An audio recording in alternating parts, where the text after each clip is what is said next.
Shantini, dear plus 2 accountancy students, chapter number 5, sum number 8.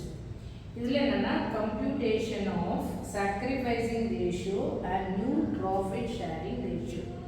ஒரு partnership ஃபார்மில் பழைய பார்ட்னரோட இன்னொரு பார்ட்னர் வந்தாருன்னா நம்மளுடைய அசெட் லைபிலிட்டி எல்லாத்தையும் ஃபஸ்ட்டு ரீவேல்யூ பண்ணுவாங்க. அதுக்கப்புறம் அவங்க லாஸஸ் எல்லாம் அவங்களுக்கு டிஸ்ட்ரிபியூட் பண்ணுவாங்க. குட்வில் ஏதாவது இருந்தால் கூட general reserve workmen compensation.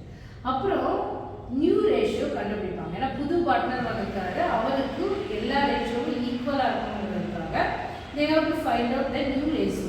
So sometimes வந்து ஓல்டு பார்ட்னர் அந்த நியூ பார்ட்னருக்கு எவ்வளோ ரேஷியோ கொடுக்குறாரா, தன்னுடைய ஷேர்லேருந்து அவருக்கு எவ்வளோ ஷேர் கொடுக்குறாரு அப்படிங்கிறதுக்கு பேர் தான் சாக்ரிஃபைசிங் ரேஷியோ. ஓல்டு பார்ட்னர் அதாவது எக்ஸிஸ்டிங் பார்ட்னர் நியூ பார்ட்னருக்கு சாக்ரிஃபைஸ் பண்ணுற ரேஷியோவுக்கு பேர் தான் சாக்ரிஃபைசிங் ரேஷியோ. இப்போது இந்த 8th சம்மில் என்ன கொடுத்துருக்காங்க அப்படின்னா Praveena and Dhana are partner sharing the profit of 7:3. இது வந்து அவங்களுடைய ஓல்டு ரேஷியோ. ஓகேயா,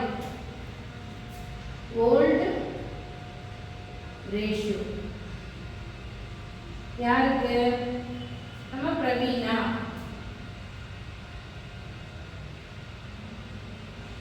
is to தன்யா. பிரவீனாக்கு எவ்வளோ? 7, தன்யாவுக்கு 3. அப்போ டோட்டல் ஷேர் எவ்வளோ? டோட்டல் ஷேர் வந்து 7 + 3 10. ஓகேயா, டோட்டல் ஷேர் வந்து 10. அப்போ இது நம்ம எப்படி எழுதலாம்? 7/10 = 3/10. ஓகேயா, அதுக்கப்புறமா they admit Malini in the firm. The new ratio among us 5:2:3 கொடுத்திருக்காங்க. ஓகேயா, நியூ ரேஷியோ. இப்போ புதுசா ஒரு பார்ட்னர் வந்திருக்காரு இல்லையா? நியூ ரேஷியோ ஆஃப் பிரவீனாக்கு நான் பி போட்டுக்கிறேன், தன்யாக்கு டி போட்டுக்கிறேன், அதுக்கப்புறம் மாலினி. ஓகே,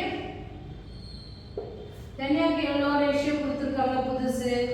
5:2:3. இதோடைய டோட்டலும் நம்மளுக்கு 10 தான் இல்லையா? 5 + 2 7, 7 + 3 10.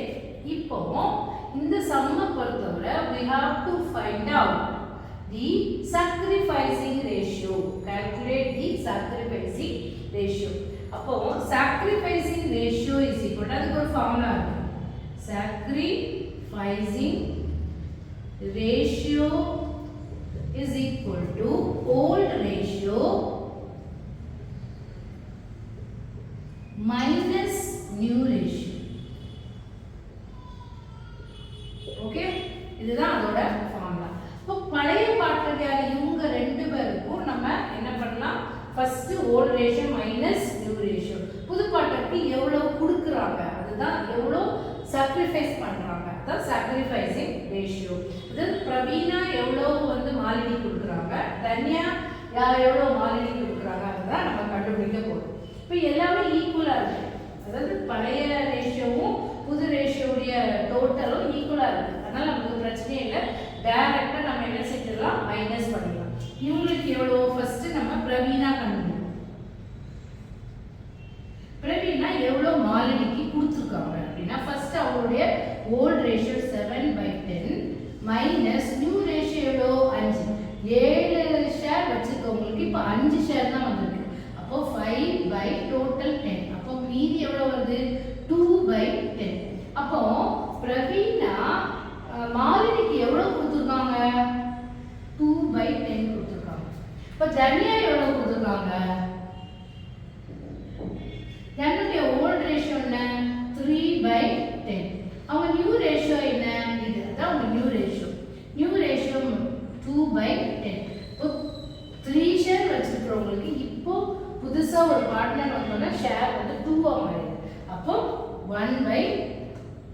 அப்போ sacrificing ratio is equal to, இப்போ நம்ம இங்கே எழுதலாம். ஓகே, எழுதலாம் சாக்ரிஃபைசிங்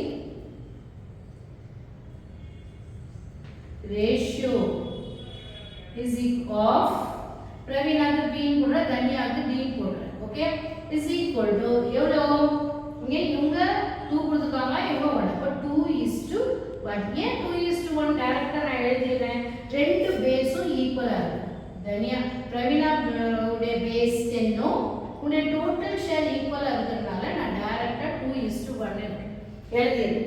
சப்போஸ் இந்த இது மாறி இருந்துச்சு அப்படின்னா நம்ம LCM எடுத்து வேற மாதிரி கண்டுபிடிக்கணும். அது following சம்ஸ்ல we will do it. Thank you.